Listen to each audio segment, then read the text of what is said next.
Are you affected by addiction and struggling to find hope? You don't have to feel this way anymore. Welcome to the Peace We Crave. Find your freedom in addiction recovery with me, your host, Tanya D. There is hope. As a spiritual life recovery coach, I use a unique holistic approach of meditation, Reiki energy and sound healing, and spiritual life transformation to help you find peace and serenity. If you are sick and tired of feeling sick and tired and have had enough, I get it. I've been there, and I can provide a listening and sympathetic ear. Creating calm in your recovery is possible.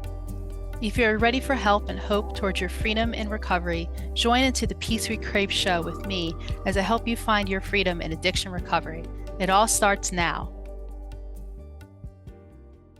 Wow. Hey, everybody. Welcome. I'm Dr. Pat, and I get to take this wonderful journey with the most incredible Tanya D. And Tanya, before we start, I want you to make sure you give out your website and give out how people can connect, because I know that during this show, we're talking about emotional sobriety. However, this is 101 things that your sponsor or your program never told you about emotional sobriety, right?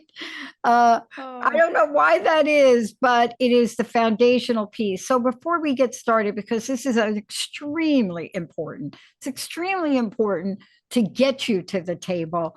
But this is the one thing that will help you stay sober. So how do people find out more about you? Let's start with that, and then we're going to dig right in.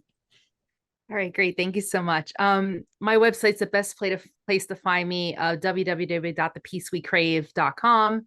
It's the best way. I'm on social media all over the place. The Peace We Crave. I mean, you can find me anywhere. So, okay. Now, I gave my view of what I think about the topic for today, and I don't know how long it was, how far down the rabbit hole I was before the words emotions even came to the table. But this is really something that you integrate and lead with to help people understand this. So let's talk about emotional sobriety. What does that mean to you? What does that come to mean to you now? Yeah, it's something that when I first got into recovery, I never thought that I would be talking about something like this, let alone being okay with it. Yeah. And it's, as when I'm using a substance, I don't want to feel anything. I'm using to numb out. I don't want to feel a thing. I want to just disappear into my, whatever it is of that drug of choice that day. So, the feelings were just never, ever a thing that I even understood. And it's interesting, when I first got into recovery, people would go, "How do you feel?" And I go, "Oh, I'm fine." And they say, no, honey, how do you feel? And I'm like, I have no idea. I don't know. What's a feeling? I couldn't even, it was so bad, Dr. Pat. I couldn't even label what it was. I couldn't even label how I was feeling. So for me, emotional sobriety, first and foremost was, what is this? I'm feeling this way. What is this for me? And I thought I knew what happiness was. I thought I knew what being afraid was. I really didn't, until I didn't have my drug of choice anymore to run to and, help comfort me. My best friend went away. So I had to start labeling these things. I had to start really paying attention to how I was feeling. And it was, oh my gosh, it was so freaking scary. Like that first year of recovery, I was like, what is this? I don't understand. And I couldn't even put words to it. But the biggest part was, for me, was just starting to notice it. Yeah. And starting to notice it was the critical piece before even labeling it.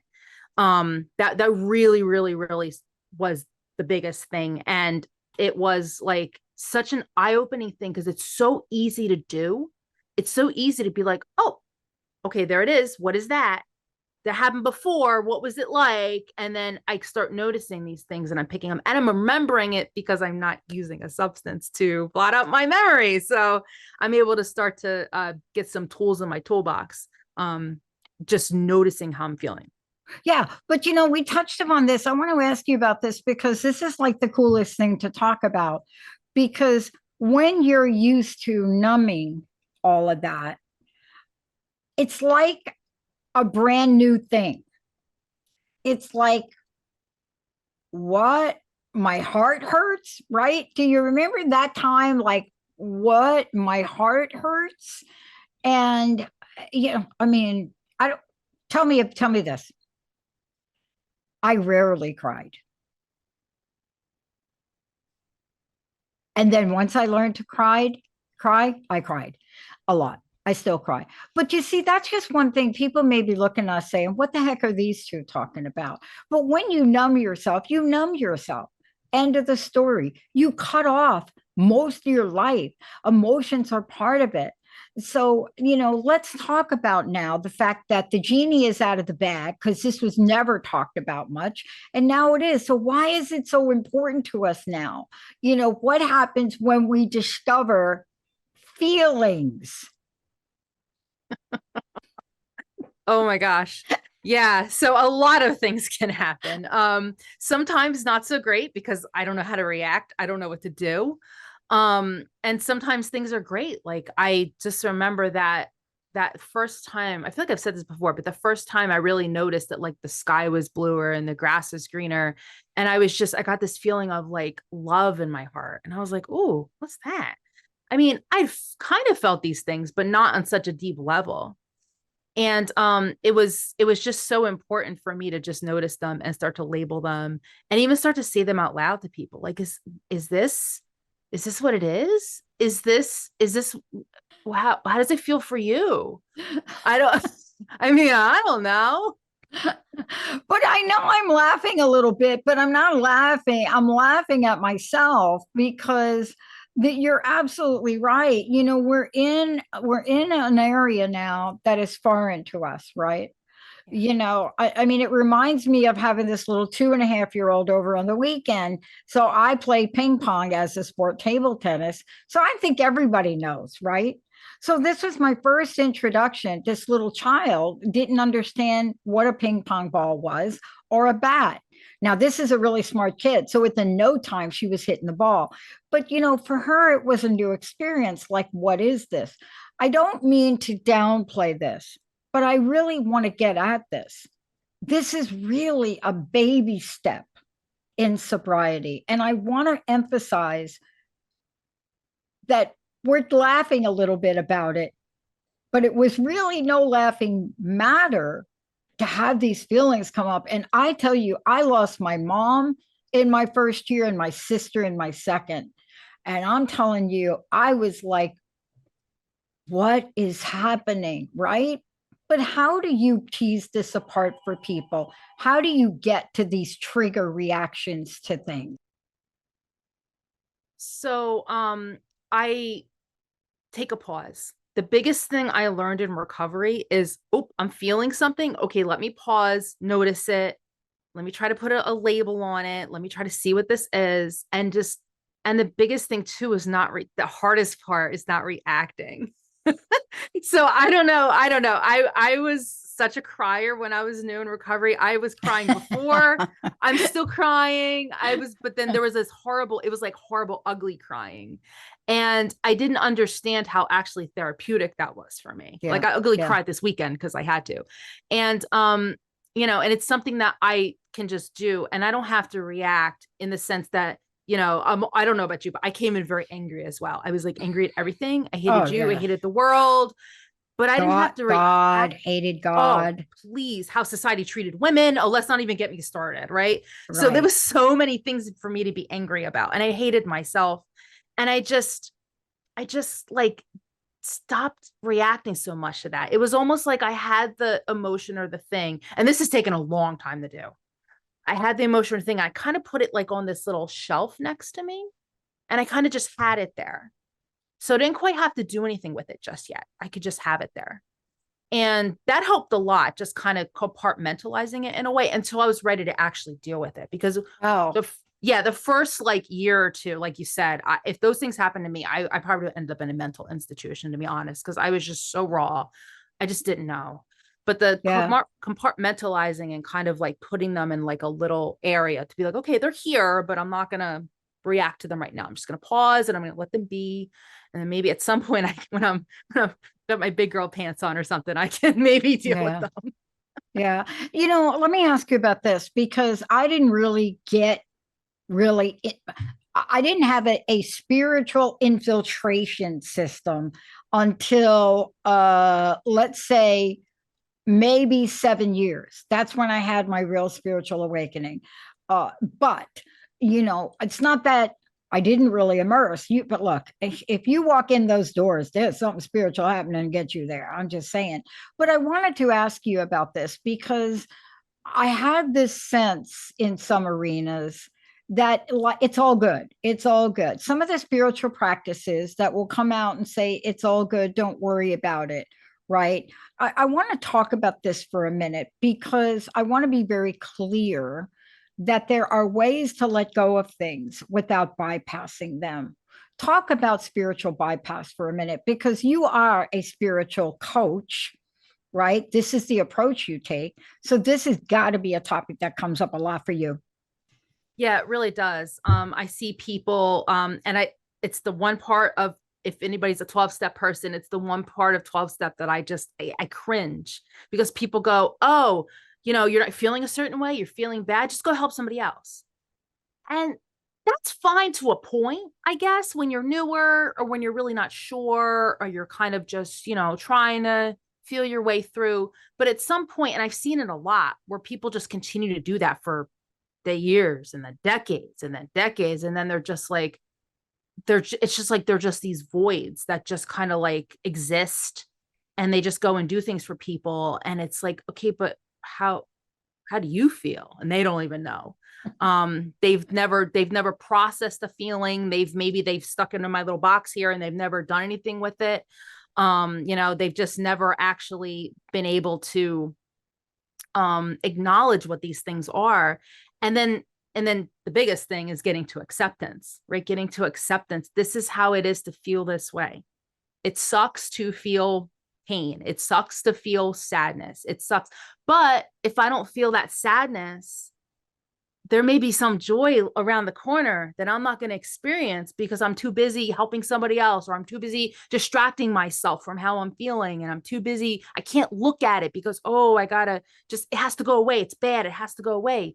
But unfortunately, I hate to break it to people, but we're human beings Yeah. and we Yeah. have feelings, and this is what it is. Yeah. I mean, I think you're hitting a really good point that doesn't come up that often. When we're talking about emotions, we're talking about the wide range.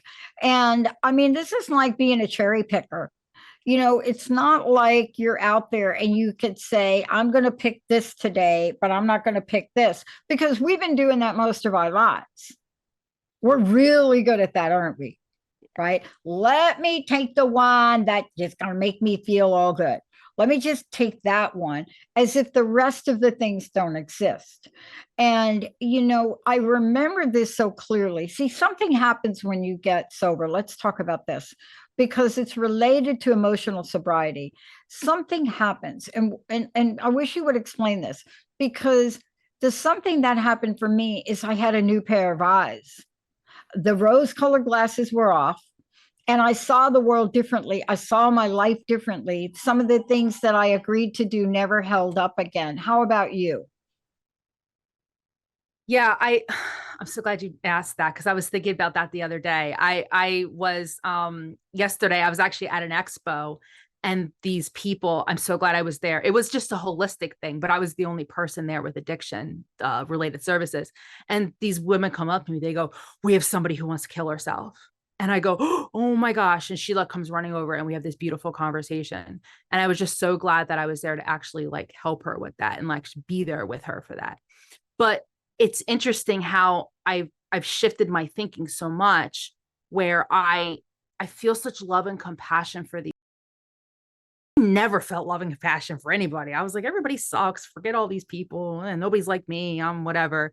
And now I just have this love and compassion for especially people that are sick and suffering. I mean, I will I've let people say sometimes the meanest things to me because I'm like, you know what? If that's what you need in order to feel better and you're not going to use today, say whatever the heck you want. I don't care because I just want you to live because you're so beautiful. And they say that God loves drunks and babies. And, you know, like I just, the word is such a special position being, you know, whatever your drug of choice is, it doesn't really matter. It doesn't.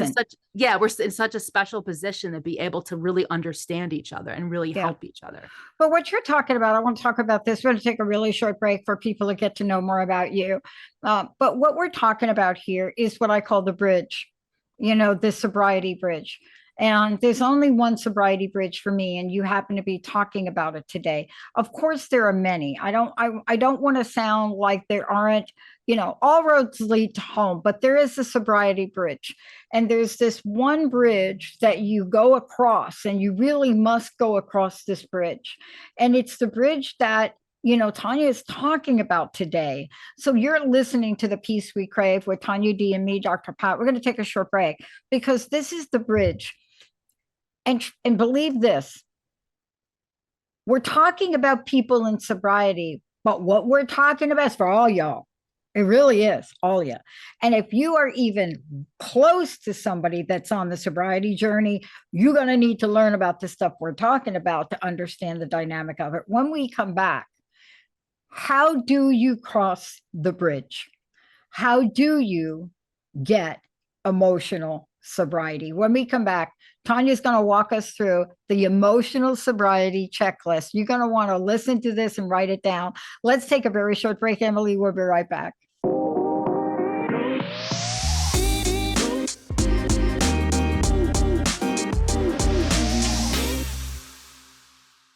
Hey, everybody, welcome back.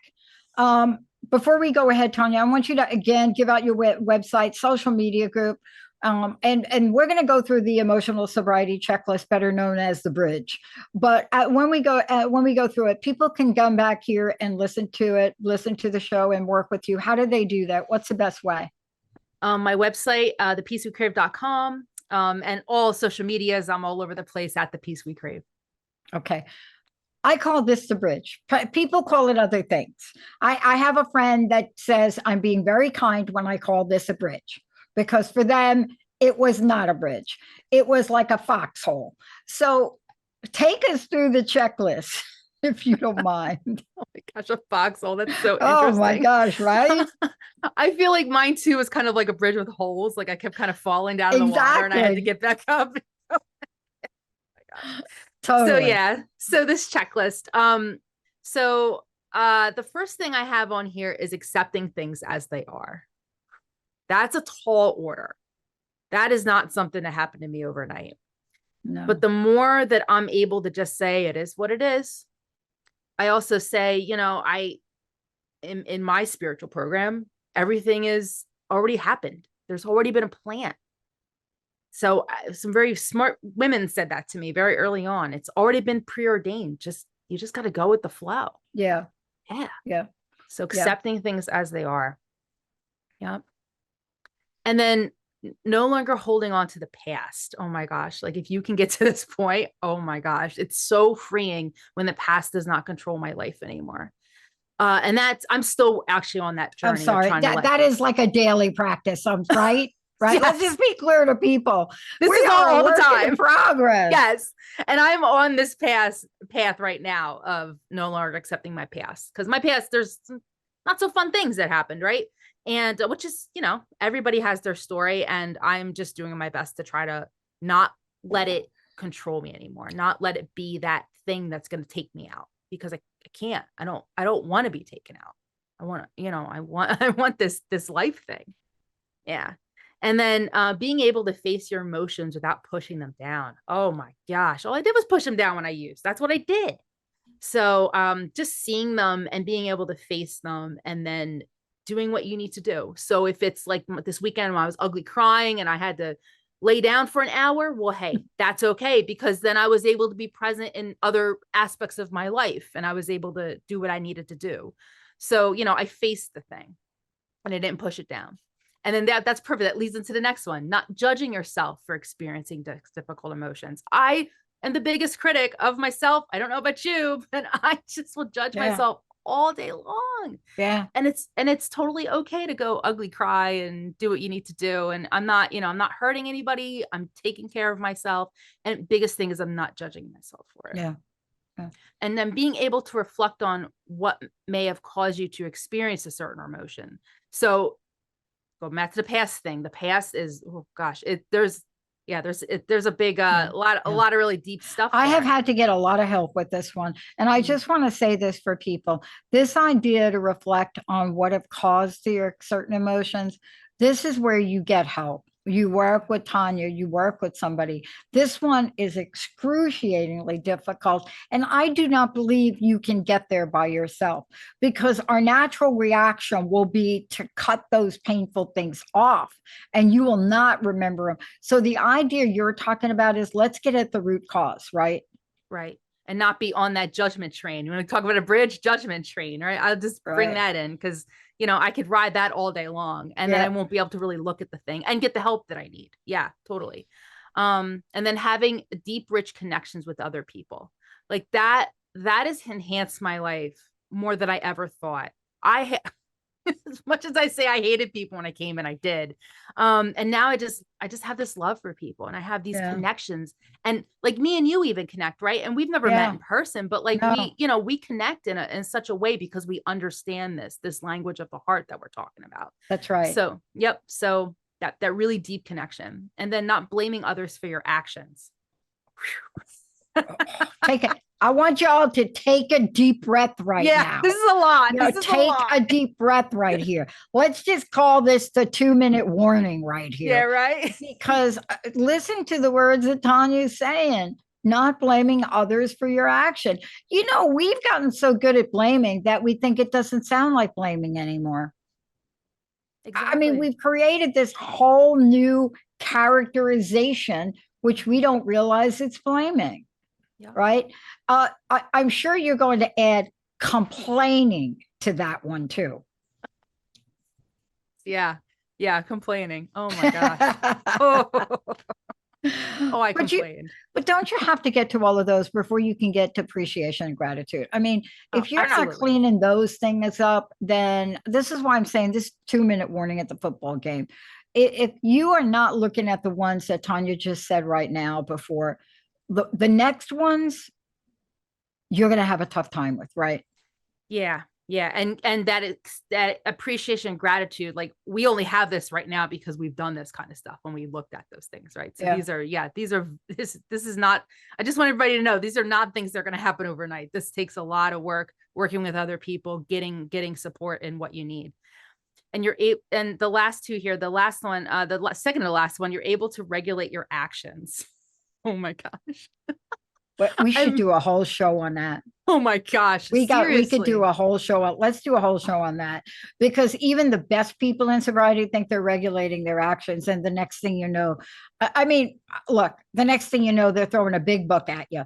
And so this is one of these things that you really have to understand are all emotionally related, right? That's a Yep. big one. Absolutely. Yeah. I remember the first time someone said something nasty to me at work and I didn't react in a horrible way and like try to like take a swing at them because that's what I used to do. And I'm just like, oh my gosh, I didn't have to do that. That's amazing. I know. I So mean, good. look at, and we do stupid things, right? Like I remember going after about a 330-pound guy with a pool stick. But you see, all of this is part of this last one. Talk about the last one, because this is really the end game, isn't it? So not letting those strong emotions dictate your Yeah. behavior. Yeah. Yeah. I can have all the emotion in the world about something, but it does not mean I need to say something inappropriate or I need to take a swing at somebody or Yeah. whatever in the pool or whatever it was. Like Yeah. I don't need to do those things. They don't have to, my emotions don't have to rule my life. Just because I'm feeling them and I'm noticing them and I'm having them here doesn't mean they have to rule my life and rule my behavior.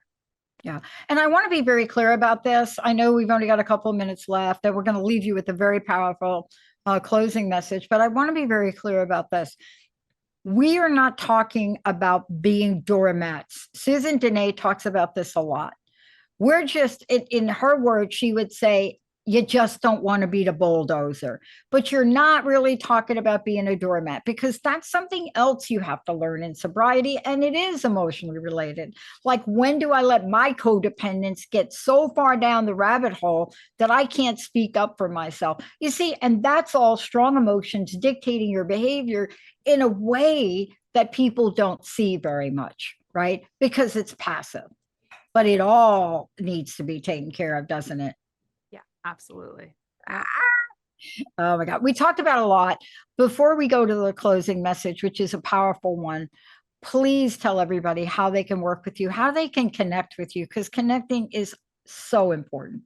Yeah, and connecting is something that's going to help you with your emotional sobriety. Yeah. I can't do it without other people. So thepeacewecrave.com, you can find me there. All my contact information is there, and of course social media, just the Peace We Crave. Yeah. What's your personal message? What would you like to leave us with? And thank you for taking this topic on. What a great checklist. So if anybody out there is struggling and you need to find hope, you're like, how do I get this emotional sobriety thing? If you're sick and tired of feeling all this certain ways, had enough, you don't have to feel this way anymore.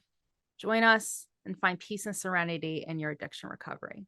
Yeah, I hope Tanya decides to have like an entire weekend retreat on this, because there's no better way to become and be vulnerable around this and heal than to do it with people that are on the same journey.